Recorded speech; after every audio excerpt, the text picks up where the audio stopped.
Okay, so we're back in the Chofetz Chaim lesson a day from his work, Sefer Chofetz Chaim.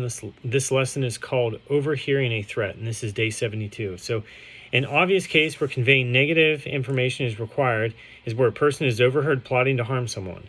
While we have seen that when a Jew may be in danger, even secondhand information can be related, it is imperative that one first determine that the plot is apparently serious and not a bad joke.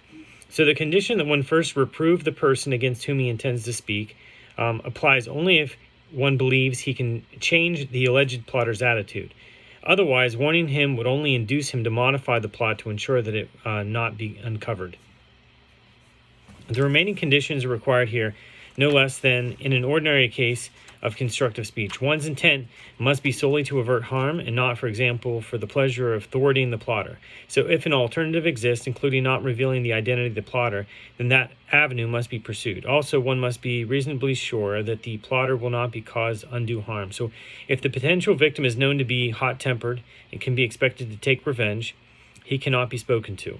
Alternative means would have to be found to protect the victim without endangering the plotter. So the case of one who overhears a plotter will be discussed in greater detail in the laws of Rechilut. So in the margin it says, strife is the cause of immeasurable heartache and suffering.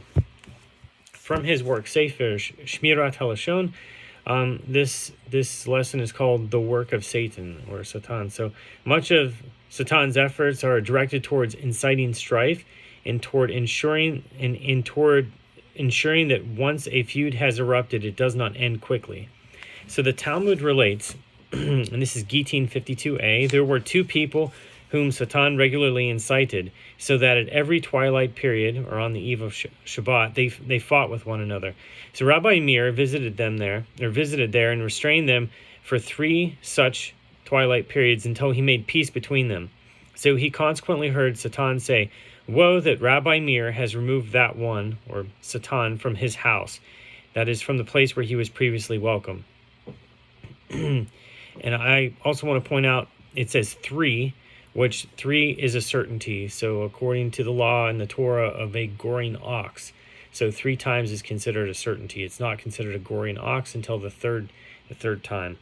So the Midrash states that the words dispute in Hebrew is an acronym for a makkah, like a plague, like the makot, wrath, affliction, curse, conclusion. For ultimately, strife brings destruction upon man. So the greater the stature of the disputant, the greater is his sin.